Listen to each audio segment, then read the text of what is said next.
ka-Twinnies! Welcome to our mini vlog! And for today's video ay gagawa nga muli tayo ng ice cream. At ang ating flavor ay chocolate. Ang paborito ng bayan. Paborito ng mga batang flavor, chocolate. So, ang kakailanganin lang nating ingredients dito ay tatlo. Una, all-purpose cream. 2 piraso. Pwede nyo rin naman siyang dagdagan, gawing 3. It's up to you. Pero sa akin, ginagawa ko lagi 2 pieces ng all-purpose cream at isang lata ng condensed para hindi siya ganun katamisan. At hindi po to sponsored ha. Ito lang po lagi kong ginagamit dahil ito ay mas mura sa binibilan kong grocery. So, nasa sa inyo po yung kung anong gusto mong gamitin na brand. Second natin ay ang ating pampatamis, which is condensed. Ang flavor niya ay chocolate din. So, nasa sa inyo, kung wala kayong mabilhan ng chocolate na condensed sa inyong lugar, ay pwede naman yung plain na condensed lang.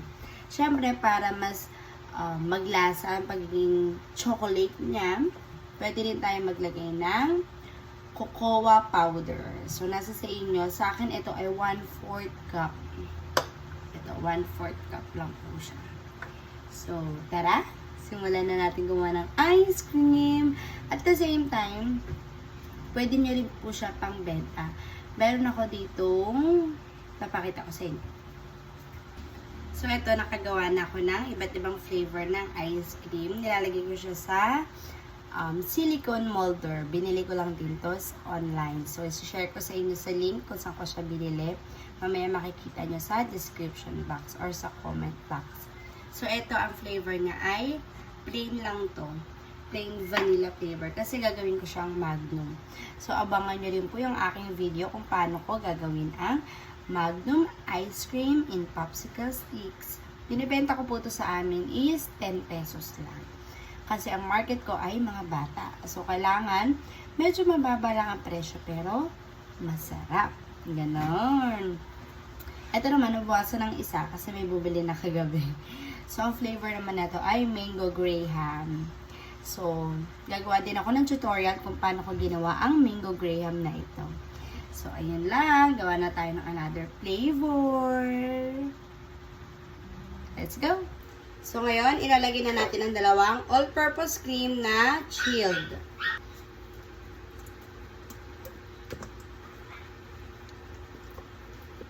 So, after nyan, ilalagay na natin siya sa ating stand mixer. Hintayin natin mag-double bago natin ilagay ang condensed na chocolate flavor. Okay?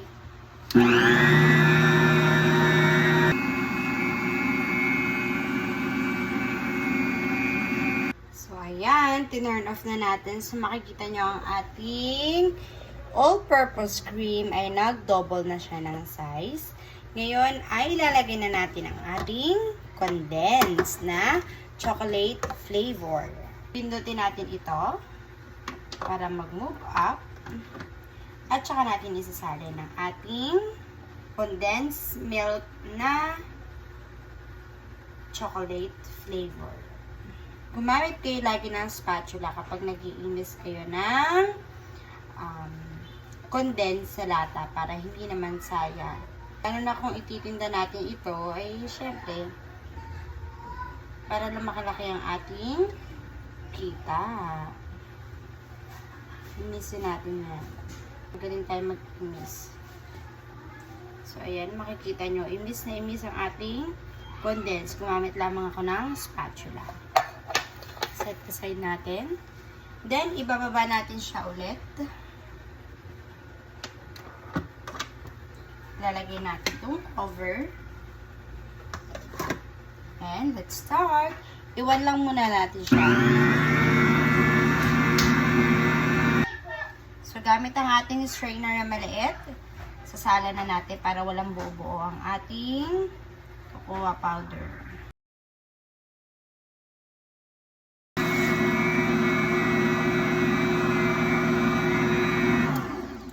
So, ito na ang ating chocolate flavor na ice cream. Ilalagay na natin siya sa ating silicone molder. Hello guys! Welcome back to our mini vlog! Eto nga mga ka-twinnies ay meron na ako mga silicone molder. Ito ay 40 pieces. So, binili ko siya kasi noon yung 8 pieces na magaganyan. Pero dahil hindi siya kasya sa freezer ko, I decided na ikat na lang siya sa gitna. So, meron na akong 40 pieces ngayon ng silicone molder. So, ngayon ang flavor natin na ginawa ay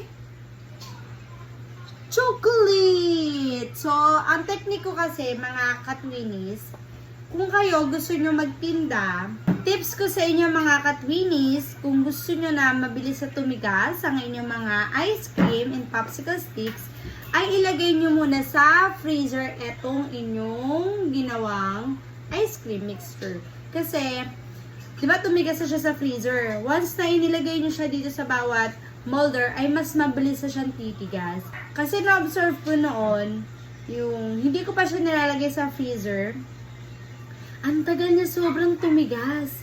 It takes 24 hours. Talagang overnight ko siyang nilagay sa freezer. Eh, ang kaso, may mga naghahanap na bata. So, sabi ko, dahil may natira akong ice cream noon, nilagay ko siya sa freezer. Then, nung pagtanggal ko sa molder, nung kinabukasan, siguro mga 8 AM yon, nagising ako, sinanggal ko siya sa molder.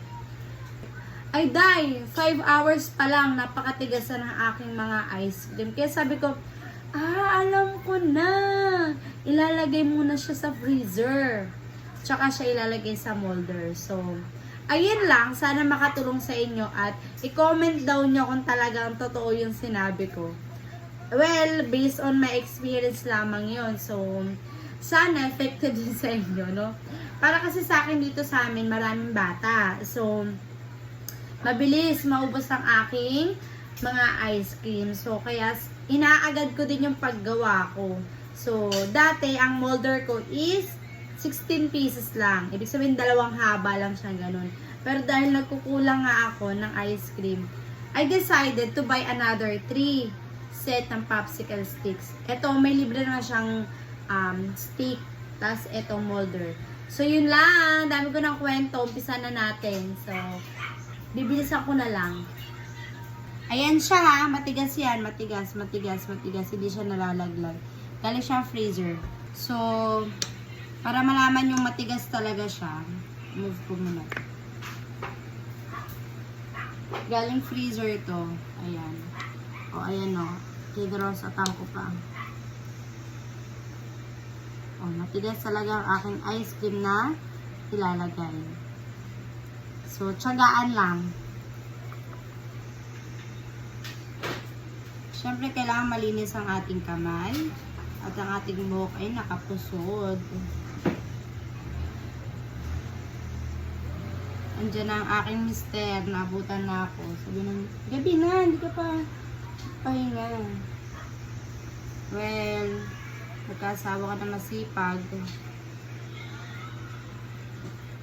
So, ganyan ginagawa ko. Nilalagyan ko muna siya ng lahat. Ay! Laglag. So, ayan guys. Salagyan ko na lahat ng silicone molder ng kalahating ice cream. And this time, lalagyan naman natin siya ng popsicle sticks.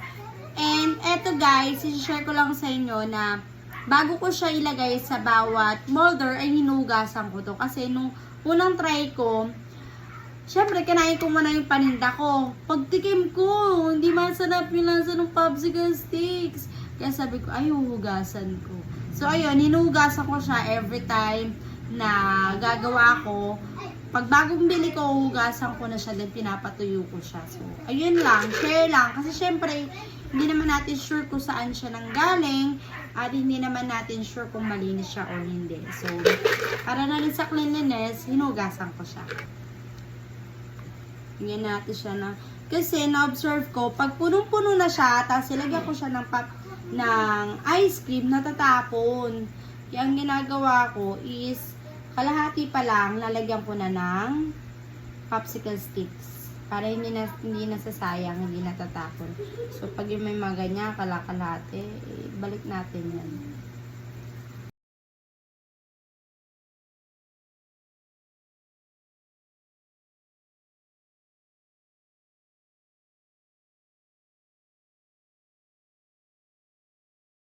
So, ayan guys. So, lagyan ko na siya lahat ng popsicle sticks. And this time, pupunayin ko na siya ng ice cream.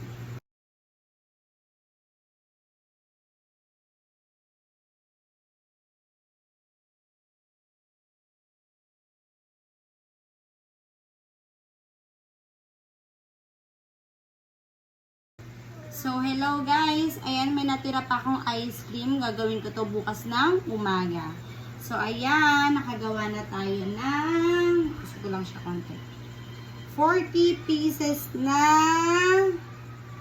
ice cream. So, ito yung pang 10. Nakagawa tayo ngayong gabi ng 40 pieces. So, hindi ko pa siya sure kung ilan na magagawa pa neto bukas. So, may part 2 pa, charot. Hindi, abangan nyo ulit bukas kung ilan na magagawa natin sa natirang ice cream ngayon. So, yun lang guys. Bye-bye! Hello guys! Good morning! Welcome sa ating vlog. At ngayong umaga nga ay ilalagay na natin siya sa plastic dahil matigas na ng ating ginawang ice cream kagabi. So, etong binili kong ice cream is, etong binili kong lagayan is ganyan lang siya. So, kasyang-kasya dito yung ating ice cream on popsicle sticks. So, tara, umpisa na natin. Pa 8 pieces lang ating kukunin para hindi siya matunaw agad. So, makikita nyo matigas ang ating ice cream. Then, maingat natin siyang ilalagay sa plastic. So, ayan siya. Saktong-sakto lang. So, mapapansin nyo, walang tira halos. Kasi nga matigas na siya.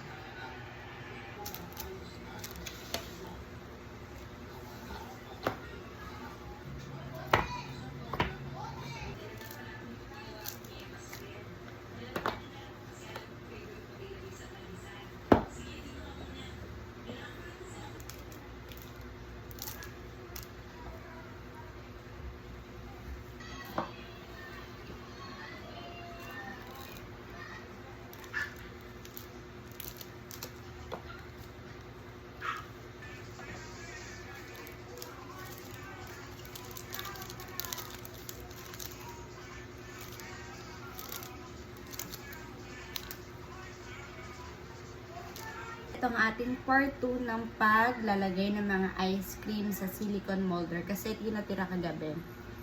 So, ayan. Titingnan natin kung ilan pa ang magagawa na itong ice cream na to. So, let's start.